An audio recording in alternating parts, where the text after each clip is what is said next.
Sedia. Okey. Alhamdulillah. Okey, baca doa belajar semua.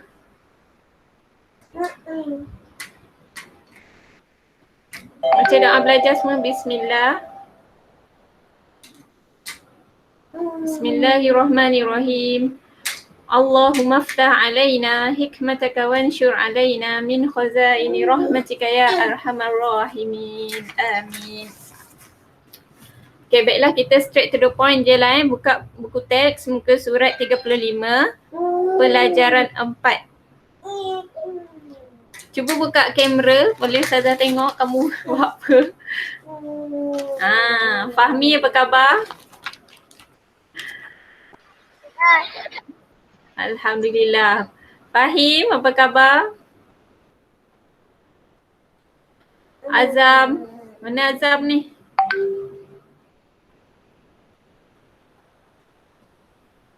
Okey.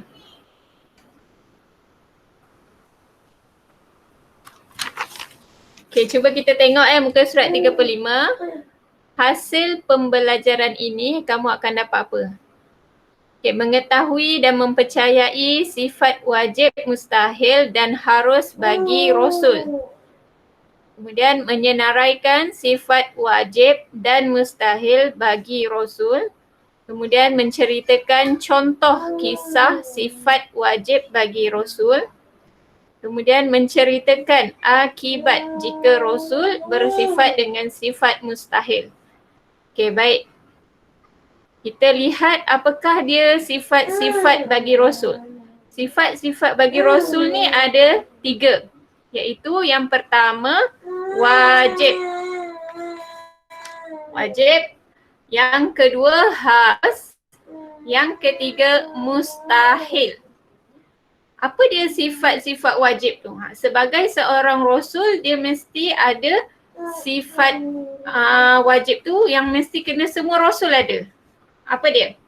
Yang pertama sidqun. Sidqun maksud dia benar. Muka surat 35. Fahmi buku akidah warna hijau ni. Dah buka dah? Buku akidah warna hijau muka surat 35. Ada buku tak tu? Nampak tak? Kejap Ustazah nak setting lah, nak bagi semua orang boleh masuk kejap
Okey, kita sambung. Kita sambung balik. Apakah sifat-sifat wajib bagi Rasul? Semua Rasul mesti ada sifat wajib ni. Apa dia? Yang pertama sidqun. Maksud dia benar. Yang kedua amanah. Maksudnya jujur. Yang ketiga tabligh. Iaitu menyampaikan. Yang keempat fatonah. Iaitu bijaksana. Boleh dapat? Azam, Fahim dengan Fahmi boleh dapat? Cuba ulang balik. Apa dia sifat wajib? tablik, tablik. Empat. Ada 4. Kalau kamu perasan, kita kelas kafar menggunakan nama-nama sifat wajib bagi Nabi ni kan. Kelas kafar kita. Kita kelas 5 amanah. Kelas yang jujur. Okey. Seterusnya sifat yang kedua adalah harus. Apa dia sifat yang harus? Sifat harus ni maknanya Nabi punya sifat harus ni sama dengan manusia biasa juga. Semua Rasul harus bersifat seperti manusia biasa selagi tidak menjatuhkan martabat kerasulannya. Nanti kita tengok apa dia contoh sifat harus tu. Okay, seterusnya yang ketiga adalah sifat mustahil. Sifat mustahil. Okay, sifat mustahil ni adalah sifat yang lawan bagi sifat wajib ni. Mustahil ni tak patut yang ada pada Nabi atau Rasul. Tak boleh ada. Jadi apa sifat tu? Kizbun. Maksudnya dusta ataupun tipu. Seorang Nabi tak boleh menipu. Dia kena cakap benda yang benar. Buat benda yang benar. Kemudian khianah. Khianah ni maksudnya tak jujur. Tak boleh. Nabi tak boleh bersifat tidak jujur. Yang ketiga kitman. Iaitu menyembunyikan. Tak boleh menyembunyikan apa yang Allah sampaikan, Nabi kena sampaikan kepada manusia. Nabi tak bolehlah nak sembunyikan apa yang wahyu Allah dah bagi dekat Nabi tu. Okey, seterusnya yang keempat baladatun. Iaitu bodoh. Tidak bijak. Nabi tak boleh macam tu, Rasul tak boleh macam tu. Dia mesti seorang yang bijaksana. Sebab dia nak menyelesaikan masalah, dia nak membantu umat, dia nak membimbing umat ke arah jalan yang benar. Jadi dia kena menjadi seorang yang bijak. Baik, tengok muka surat 36. Okay, sifat wajib bagi Rasul dan mustahil ke atas Rasul. Apa dia? Tadi kita dah baca secara simple, ringkas. Ini dia punya penerangan lah. Kamu lihat muka surat 36. Nombor 1. Sidqun lawannya kizbun. Sidqun lawannya kizbun. Sidqun tadi maksud dia apa? Benar. Sidqun maksud dia benar. Rasul itu wajib bersifat benar dalam segala lintasan hati, perbuatan, perkataan dan takrirnya. Takrir ni maksudnya pengakuannya lah. Seorang Rasul tu mesti membenarkan dia punya perbuatan, perkataan, percakapan dia, pengakuan dia, apa yang terlintas kat hati dia semuanya benar. Tak boleh bohong, tak boleh tipu, tak boleh dusta. Okey, benar dalam segala apa yang disampaikan seperti perintah dan larangan. Benar dalam segala apa yang disampaikan seperti perintah dan larangan Allah, berita gaib dan khabar tentang kiamah dan lain-lain lagi.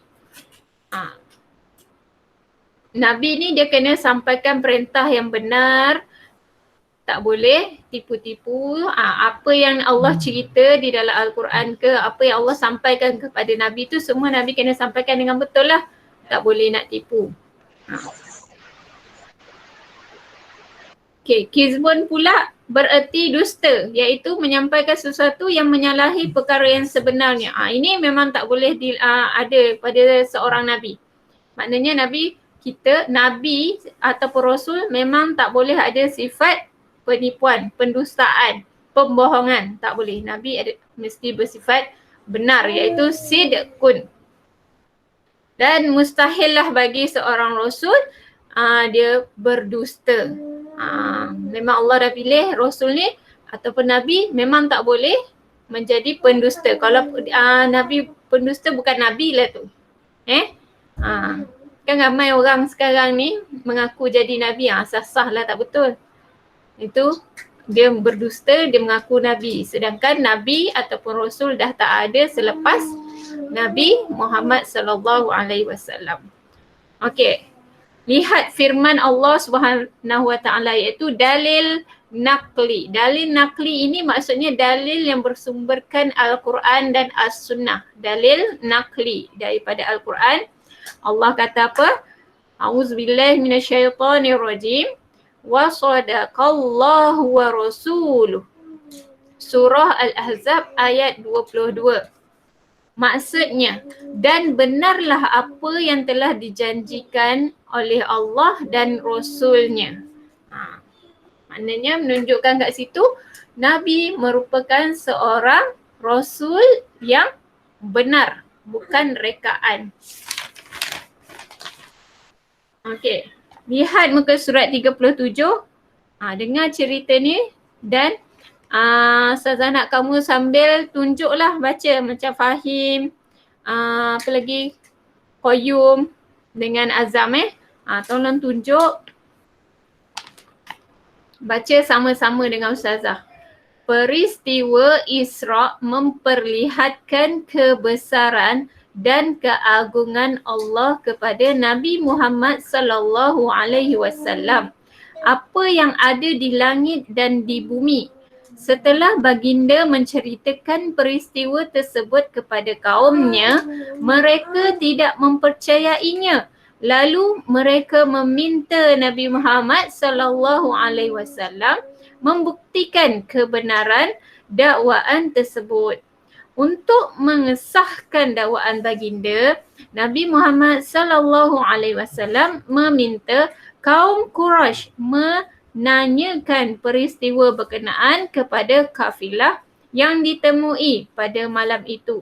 Kafilah tersebut mengesahkan akan kebenaran peristiwa Isra Mi'raj Nabi Muhammad sallallahu alaihi wasallam.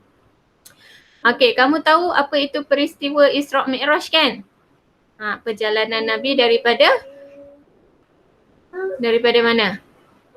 Masjidil Haram ke Masjidil Aqsa, seterusnya dari Masjidil Aqsa ke Sidratul Muntaha. Berlaku di dalam satu malam sahaja. Memang ajaib lah. Itu kuasa Allah. Okey, perkara itu benar. Kejadian itu benar ya. Bila Nabi cerita dekat umatnya, ada yang tak percaya. Dia kata Nabi penipu. Jadi kat situ Saidina Abu Bakar yang menceritakan, memberitahu umat Nabi masa tu dan membenarkan kata-kata Nabi. Dengan sebab itu juga Saidina Abu Bakar digelar As-Siddiq, yang maksudnya membenarkan kata-kata Nabi.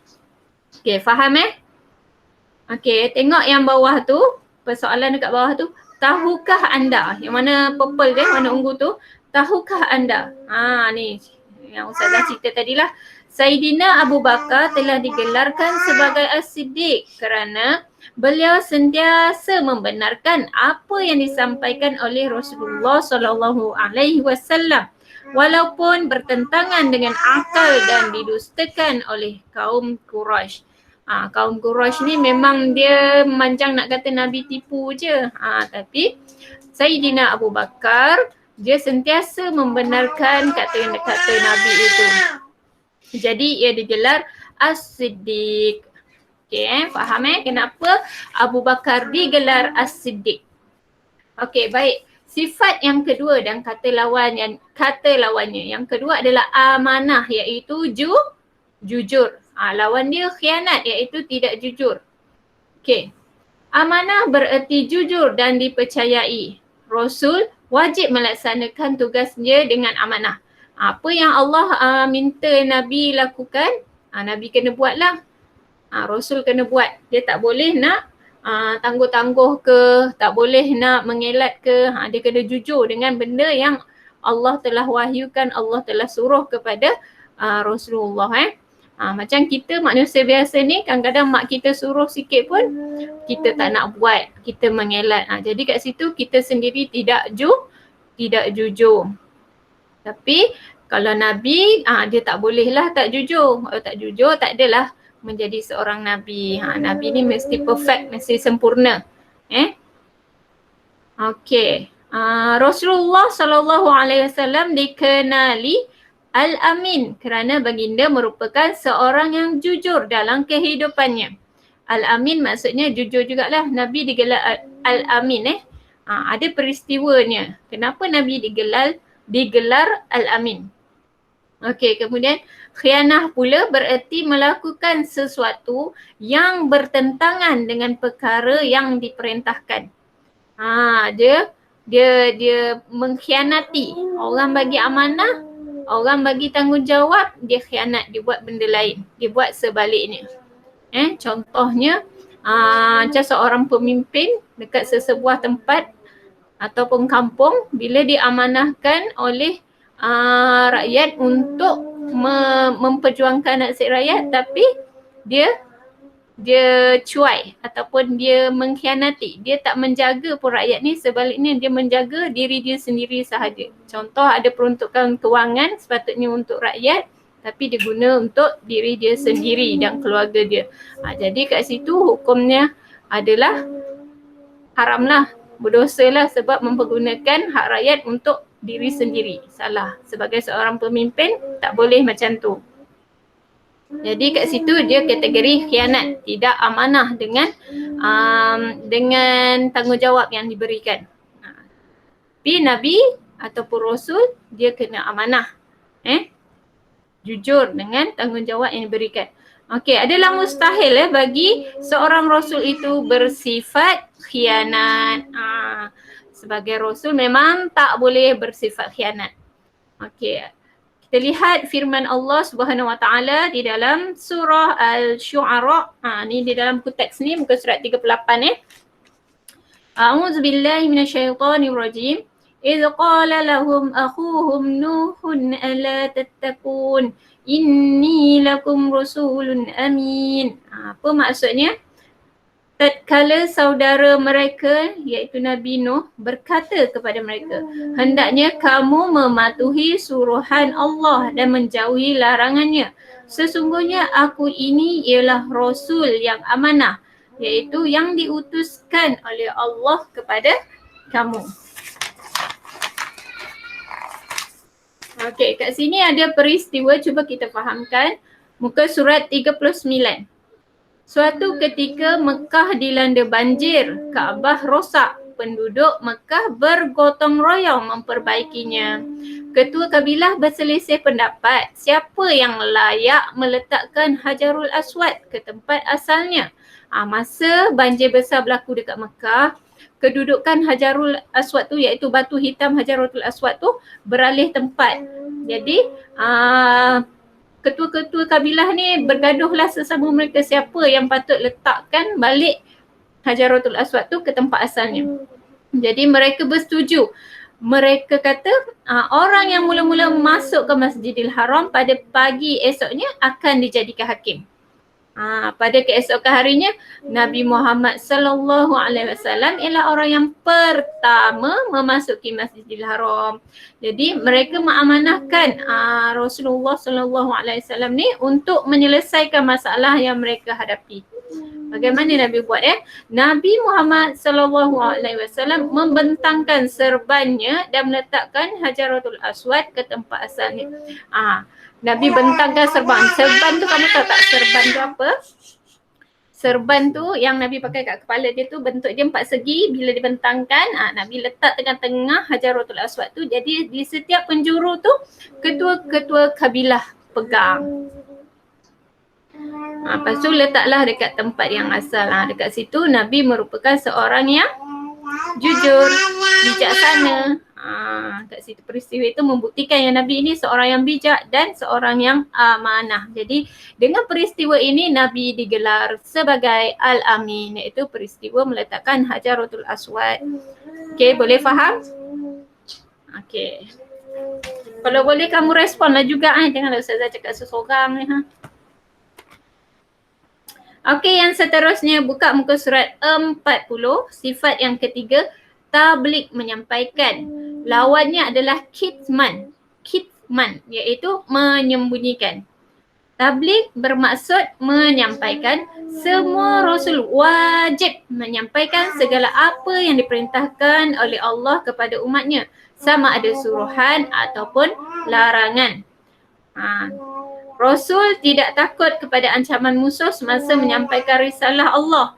Ada Rasul yang dibunuh semasa menyampaikan dakwah kepada kaumnya seperti Nabi Zakaria dan Nabi Yahya alaihissalam.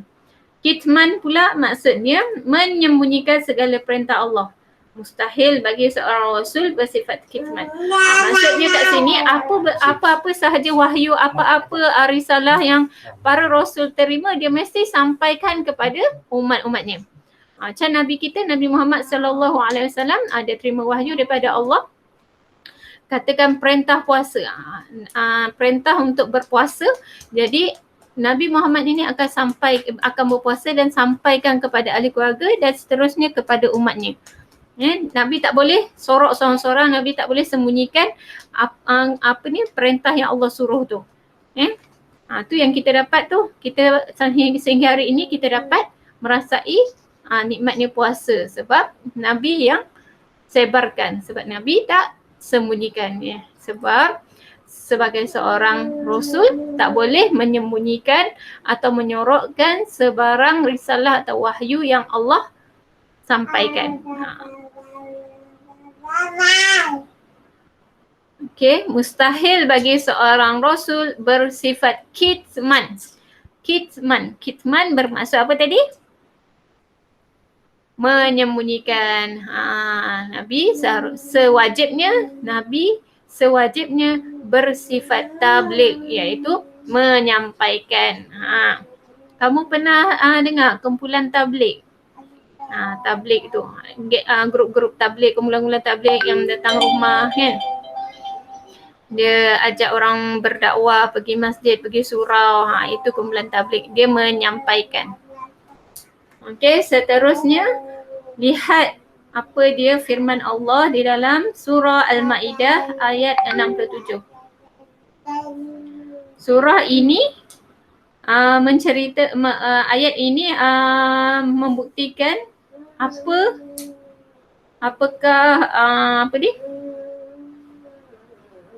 membuktikan apa dia bukti ataupun dalil menunjukkan yang Nabi ni kena menyampaikan. Okey, auzubillahi minasyaitonirrajim. Ya ayyuhar rasul balligh ma unzila ilaika min rabbik. Maksudnya, wahai Rasulullah, sampaikanlah apa yang telah diturunkan kepadamu dari Tuhanmu. Nabi kena sampaikan apa-apa yang Allah bagi kepada Nabi, kepada manusia. Nabi kena sampaikan kepada umat manusia. Okey, baiklah, sekarang lihat muka surat 41.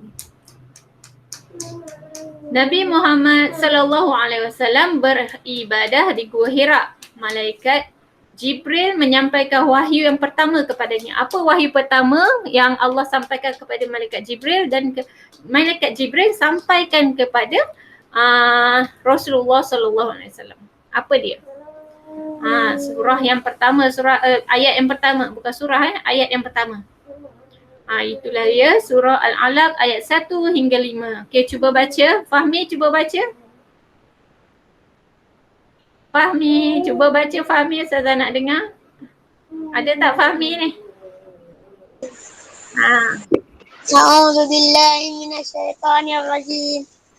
Bismillahirrahmanirrahim.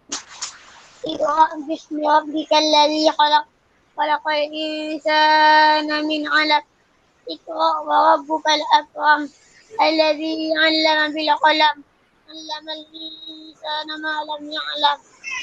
Alhamdulillah. Sadaqallahul azim. Terima kasih. Okey, maksudnya, bacalah wahai Muhammad dengan nama Tuhanmu yang menciptakan sekalian makhluk. Dia menciptakan manusia dari seketul darah beku. Bacalah, dan Tuhanmu yang maha pemurah, yang mengajar manusia melalui pena dan tulisan. Ia mengajarkan manusia apa yang tidak diketahui. Okey, ini adalah ayat yang pertama yang diturunkan kepada Nabi Muhammad SAW melalui malaikat Jibril di Gua Hira.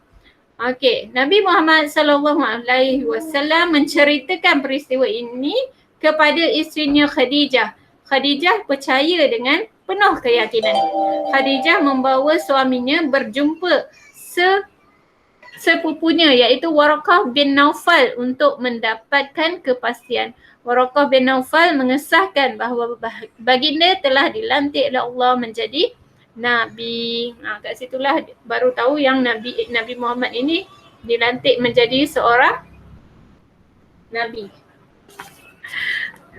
Rasul, bukan Nabi. Sebenarnya Nabi ni memang daripada lahir dah tahu Nabi ni akan dilahirkan. Kat sini peristiwa yang menyebabkan Nabi menjadi Rasul. Ada kesilapan lah sikit kat sini buku ni Okey. Nombor 4. Sifat yang keempat. Apa dia? Fatonah. Sifat yang wajib yang keempat apa dia kelas? Fatonah. Lawan dia mustahil bagi sifat Nabi. Lawannya ialah baladah. Fatonah maksud dia bijaksana. Baladah maksud dia bodoh. Okey, fatonah berartinya cerdik dan bijaksana. Semua rasul mempunyai kebijaksanaan dalam berhujah, ketetapan dalam tindakan, tajam akal fikiran dan kuat ingatan serta mudah memahami sesuatu perkara. Sifat fatonah ini memudahkan para rasul menyampaikan ajaran agama dengan berkesan dan dapat mematahkan hujah mereka yang ragu kepada ajaran Rasul. Baladah pula bererti bodoh ataupun bebal. Mustahil bagi seorang Rasul itu bersifat bebal. Semua Rasul, semua Nabi adalah memiliki sifat yang bijaksana. Dia mesti pandai, bijak, cerdik, akal dia tajam.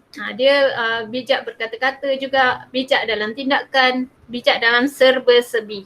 Sebab Nabi ni adalah merupakan rujukan kita. Kita tak sempat dengan Nabi tapi sekarang rujukan kita adalah ulama. Jika kita ada sebarang masalah dalam hukum-hukum Islam, kita boleh tanya ulama. Sebab ulama itu warasatul anbiya. Ulama adalah waris para Nabi. Okey, apakah dalilnya? Buktinya yang menunjukkan Nabi ini bersifat fatonah. Firman Allah Subhanahu wa taala, A'udzubillahi minasyaitonirrajim. Ud'u ila sabili rabbika bil hikmah wal mau'izatil hasanah wajadilhum billati hiya ahsan. Surah An-Nahl ayat 125. Maksud dia, serulah ke jalan Tuhanmu, wahai Muhammad, dengan hikmah kebijaksanaan dan nasihat pengajaran yang baik dan berbahaslah dengan mereka yang engkau serukan itu dengan cara yang lebih baik. Maknanya kat sini kalau kita nak bercakap dengan orang, kita nak menyampaikan sesuatu, kita kena cakap dengan cara yang baik. Cara yang bijak, tidak menyakiti hati orang. Nabi sudah tentulah cakapan dia sentiasa baik, sentiasa bijak, sentiasa lemah lembut. Dia tidak menyakiti mana-mana perasaan orang, tindakan dia tidak menyakiti orang lain. Macam tu. Jadi kita sebagai manusia biasa ni kena ambil lah sifat Nabi tu di dalam kehidupan kita. Kalau Nabi tu bijak, kita pun kena cuba jadi bijak. Kita kena belajar supaya kita ni dapat tambah ilmu. Dengan ilmu yang kita ada, insya-Allah kita akan jadi orang yang bijak. Kita boleh tahu beza yang mana baik, yang mana buruk. Mana yang boleh buat, mana yang tak boleh dibuat. Jadi tuntutlah ilmu sampai bila-bila. Okey, mari kita dengar dan kita cuba baca apakah kisah di sebalik sifat kebijakan Nabi Muhammad sallallahu alaihi wasallam. Okey, buka muka surat 43. Semasa remaja, Nabi Muhammad sallallahu alaihi wasallam telah diberi tanggungjawab untuk menguruskan perniagaan Khadijah binti Khuwailid. Baginda menguruskan perniagaan itu bermula dari Mekah untuk diniagakan ke Syam. Baginda bijak menguruskan perniagaan itu dengan mengelaskan mengikut mutu barang dan menentukan harganya yang berpatutan. Orang ramai tertarik hati dengan cara jualan itu. Barang-barang perniagaan laris dijual. Perniagaan Khadijah bertambah maju dan mendapat keuntungan yang lumayan dengan sebab kebijaksanaan Nabi Muhammad SAW menguruskan perniagaan tersebut. Dengan kebijaksanaan Nabi Muhammad ni, dia telah membantu Sayyidatina Khadijah pada ketika itu belum pun menjadi isteri Nabi. Masa ni Nabi Muhammad masih lagi remaja. Dia telah mengikut pakcik dia pergi berniaga hingga ke Syam. Dia berniaga barang-barang dari produk barangan daripada Sayyidatina Khadijah ni. Jadi dia memasang strategi bagaimana untuk melariskan jualan dia. Nabi pun buatlah pengklasan barang yang mutu, barang yang baik macam mana, barang yang kurang baik dia letak harga macam mana. Semuanya berpatutanlah dan semestinya tiada unsur riba. Riba ni mengambil keuntungan lebih daripada modal. Keuntungan yang berganda-ganda lebih daripada modal, itu adalah riba. Hukumnya adalah haram tak boleh mengambil riba. Dan barang-barang yang dijual juga tidak ada unsur-unsur penipuan. Kat situ merupakan cerita yang menunjukkan Nabi ini adalah seorang yang bijak di dalam tindak tanduknya, di dalam tingkah lakunya, di dalam akal fikirannya. Okey.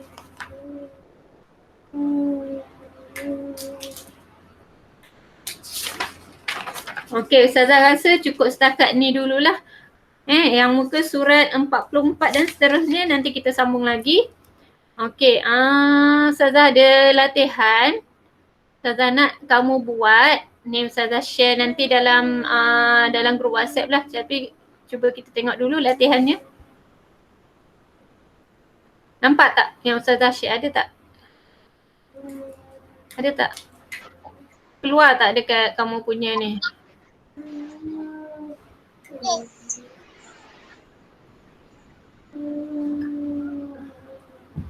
Ni latihan ni keluar tak dekat kamu punya skrin? Keluar. Okey, ni nanti kamu Ustazah share lah link PDF ni, kamu boleh salin ataupun tulis lah. Dalam buku tulis kafar. Okey, soalan dia macam ni. Sifat, tajuk dia lah, sifat wajib, harus dan mustahil bagi Rasul. Ni yang kita belajar tadi tu semua Ustazah tanya balik. Soalan yang pertama, nyatakan sifat wajib bagi Rasul. Ada 4 tadi. Apa sifat dia? Apa sifat dia? Cuba jawab.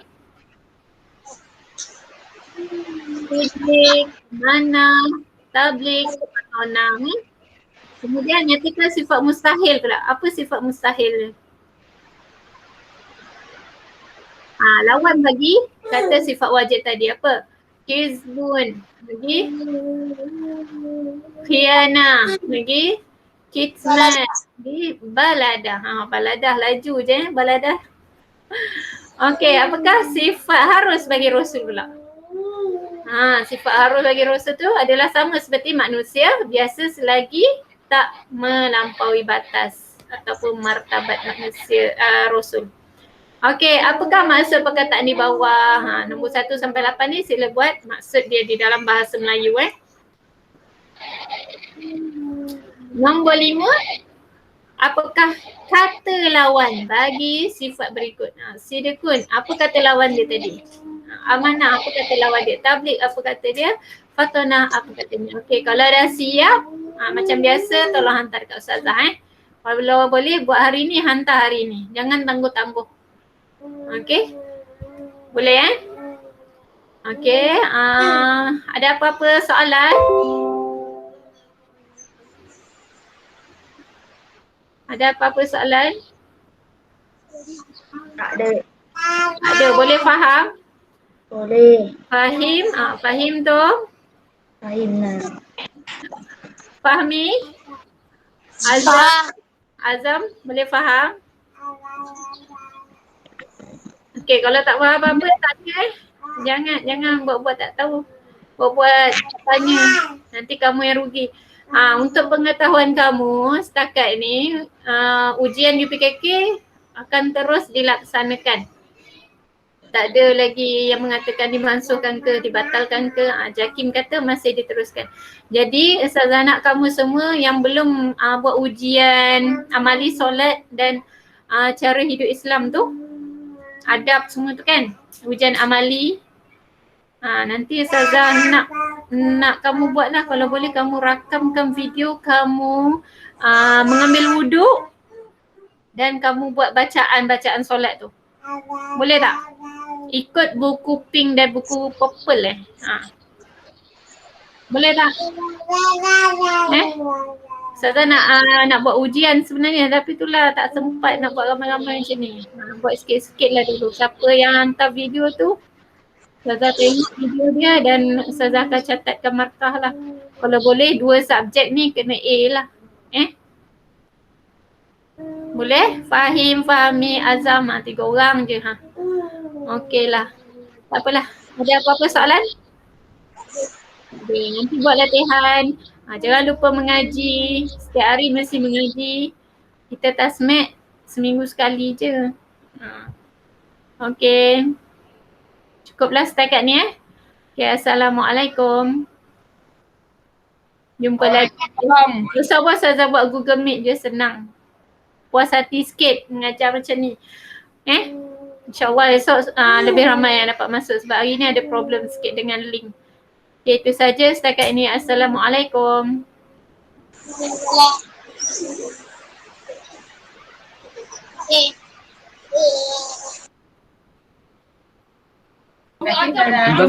Terima kasih Ustazah. Sama-sama.